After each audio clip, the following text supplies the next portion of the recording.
Hi, I'm Emily. About 15 years ago in a medium-sized American city, life seemed almost perfect. I was married to Michael, a charming man, and we had a beautiful daughter named Sophie, but beneath this happy surface, my world was about to fall apart. One evening, Michael came home looking different. His usual warmth was gone, and he seemed cold and distant. He said, "Emily, we need to talk," avoiding my gaze. Then he told me he had filed for divorce. I was shocked. Divorce? Michael, what are you talking about? Is this some kind of joke? But it wasn't a joke. He explained that his mother, Elizabeth, had influenced his decision. She never liked me and believed I was too much for her own daughter. She convinced Michael that I didn't belong in their family. As I tried to understand this betrayal, things got even worse. Elizabeth had created a plan to make sure I would lose not only my husband but also my daughter. They accused me of stealing a large sum of money from the family business. I remember sitting in the lawyer's office, feeling crushed.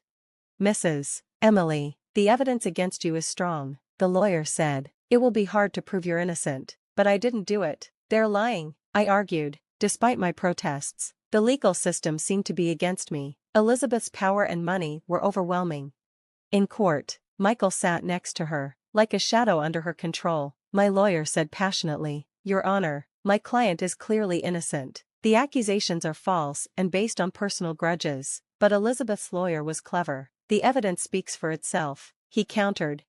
"It's clear that Emily is not only a thief but also an unfit mother." The judge's gavel hit the stand, and the sound echoed in my breaking heart. Custody of Sophie was given to Michael. I saw the smug look on Elizabeth's face as the decision was read.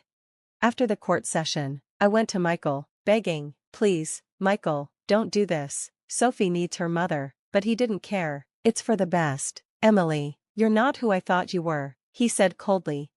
I went back to an empty home, with silence reminding me of Sophie's absence. The walls still echoed with her laughter, making the loss even more painful. Over the next few weeks, I kept trying to reach out, but Michael and Elizabeth made sure I had no contact with Sophie. Every missed visit, every ignored call, felt like a knife twisting deeper into my heart. In the midst of this darkness, I made a promise to myself. They had taken my family and tried to ruin my name, but I wouldn't let them break my spirit. I decided to start over, to create a life Sophie could be proud of if she ever learned the truth. So, I packed my bags, left behind everything I knew, and moved to a new city. It was time to turn the page and start a new chapter in my life. Little did I know, the future would bring surprises and twists I couldn't have imagined. Moving to the new city felt like stepping into a whole new world. I was determined to rebuild my life, not just for myself, but for Sophie. I started a small business, pouring all my heart and effort into it. Slowly, it began to grow, and so did my confidence. During this time, I met Jack, a single father with a heart as big as his smile. One evening, while walking through a busy street market, he said, "Emily, you have an incredible strength. It's really inspiring."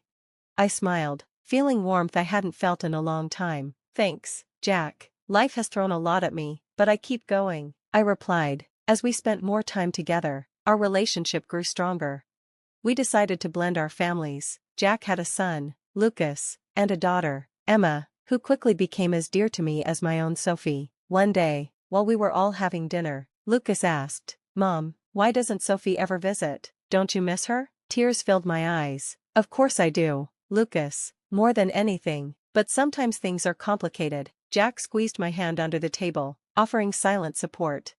Despite the love and happiness in our new family, a part of me always ached for Sophie. I tried reaching out, sending letters and gifts, but they were always returned unopened. Michael and Elizabeth had filled Sophie's head with lies about me. They told her I had built my business with stolen money and that I was someone to be ashamed of. One day, I received a letter from Sophie. My heart leaped with hope, but as I read her words, my world fell apart again. "Emily, I don't want anything to do with you. Dad and Grandma told me everything. You're a thief and a liar," she wrote. I broke down, the pain of her words unbearable. Jack found me crying in our bedroom. "Emily, what's wrong?" he asked, concerned. "It's Sophie. She hates me, Jack. She believes all their lies." Jack held me close. "We'll get through this. Emily, you're not alone anymore." As the years went by, our family grew stronger, and my business became a successful company. We moved into a larger home, and our lives were filled with love and laughter. But I never stopped missing Sophie. I often watched the kids play in the backyard, wondering what Sophie was like now. Was she happy? Did she ever think of me? You've built something amazing here, Jack said to me one evening as we sat on the porch, watching the sunset. I just wish Sophie could see this. I nodded, a tear rolling down my cheek. Me too, Jack, me too.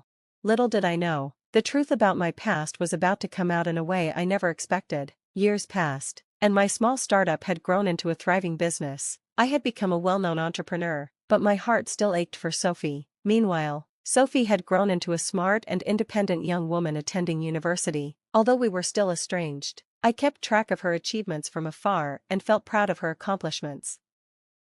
One day at the university, Sophie overheard a conversation that changed everything. Hidden behind the library shelves, she listened as Michael and Elizabeth spoke. I can't believe how easy it was to fool everyone, especially Emily, Elizabeth gloated. Framing her for theft was the best thing we ever did. Michael smirked and replied, yeah, and the best part is Sophie still believes every lie we told her about her mother.